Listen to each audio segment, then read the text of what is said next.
Hi everyone, welcome back to Maximum Attack Rallying. Lots to talk about in this video. It's a bit of a sad one, but we'll get to that. Just a quick bit of housekeeping before we do. So last weekend, just gone, we had the Grampian Forest Rally in the UK in the British Rally Championship. So I want to say a quick shout out to Chris Ingram and Alex Karani who won that.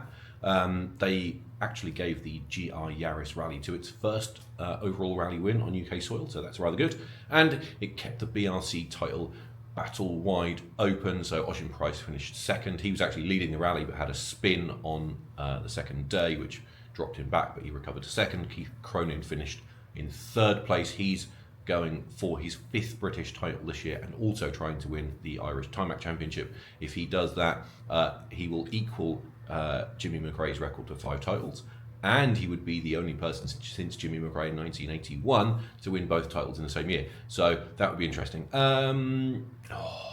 William Crichton also had a pretty good rally, only finished 4th. He was leading the championship, but I don't think he is. And this is where I have a little bugbear, because I don't think he is, and I don't know that because as I record this, the title championship standings have still not been updated on the BRC website. And we're quite a long time after the rally, and I think that's a bit of a shame.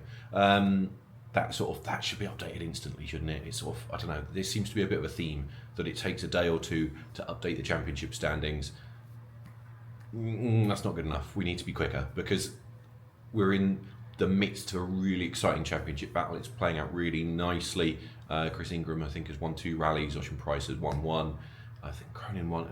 Did Cronin win the Jim Clark? I think it was, wasn't it? So a really good championship battle is developing. Not forgetting Crichton, who's finished second on every round up until the Grampian, and he was leading the championship, as I said. That's a really cool battle, and we want to see the points. We should be talking about the points table and the permutations and what could happen, but we can't do that if there's a big delay in how quickly the points are published. Next round is Rally Ceredigion, which is also a round of the European Championship. That is at the end of this month, and I'm really excited for that, and I really wish I could go. But yeah, really looking forward to that one. That is such a good rally, but that is a topic for another time. Let's get into the main topic for this video, and it's a sad one. It's a sad video. If you follow me on socials, you would have seen that I have sold my Renault Clio Sport 197. Sad face. Why did I sell my Clio? There were reasons for this. So, if you follow me, you will know that this is was not my first Renault Sport. I've had I'm a bit of a Renault Sport fanboy. So I had a Clio 172 Cup several years ago. That was followed by another Clio. No, sorry. In between that, at the same time, I had a Megane 265.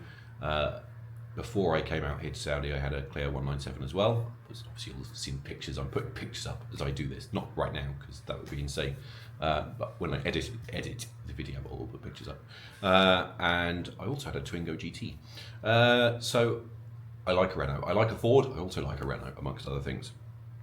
And when I came out here and wanted a car, obviously I wanted something that I liked. Lots of cars out here are automatic and quite dull. They're quite dull. It's a very different market to Europe. And when I saw a Clio 197 for sale, I bought it. I'd had the car about a year, and it had been my daily, and it was fine. But I decided I wanted something newer, so I bought the Peugeot, which you'll see in another video. And the plan was to keep the Clio and maybe do it up a bit, or to just sell it. And I ummed and ahed a bit. I did some bits to it, which I did make a couple of videos about on a different channel, which I will link in the description. But I was just struggling to find the time, to be honest with you, recently. So there's a few things going on. It was difficult to find time to do it. I live in an apartment building, so we have limited parking. We only have 1 parking space, which my wife uses. So the Clio had been relegated to the street, and that made it quite difficult. We started to get into the summer, and when it's summer here, the last thing you want to be doing is working on a car outside, because it's about 40 degrees during the day. And even at night, you'll be lucky if it drops below 35 degrees. So you can imagine that working on a car either in 40-degree heat in the sunshine in the middle of the day or in 35-degree heat in the dark is not a pleasant experience. So that was a bit off-putting. And I think that kind of, my heart wasn't in it because of that a bit. And with that, it was also going to be a few months before it was winter and the temperature got vaguely sensible and I could, realistically spend any meaningful time with it.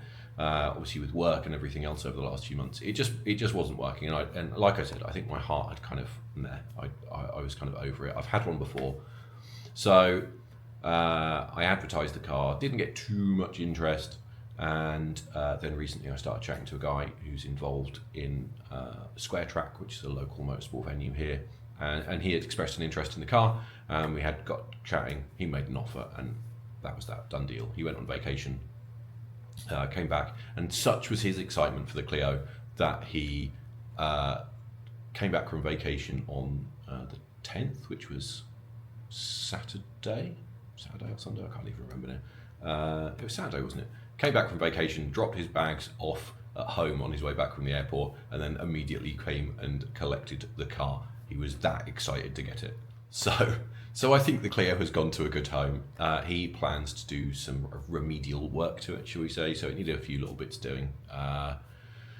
There was a bit of a problem with the wipers. The wiring was a bit ropey, and he's going to do some of the bits and pieces to it, change the timing belt, and do a few bits of suspension which are worn, which is fairly typical of an old Renault Sport.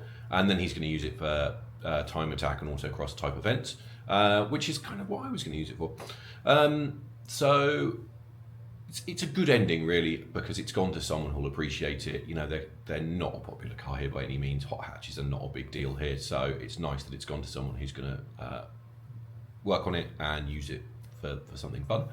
So that's good. It does beg a question though, doesn't it? What's next? Obviously, I still have the 208, which is my everyday car here, and we will hopefully do some things with that. Nothing major, but I've got a couple of ideas for that.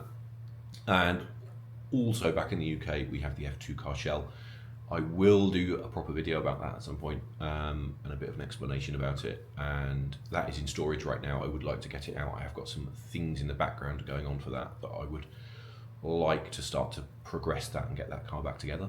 I have been thinking about something else and talking to someone about something else, but I'm not going to say too much about that yet because we're not quite there. We haven't quite ironed things out. The wheels are in motion, so there is that bit of a nostalgia trip if that happens. I do have some ideas for something else here.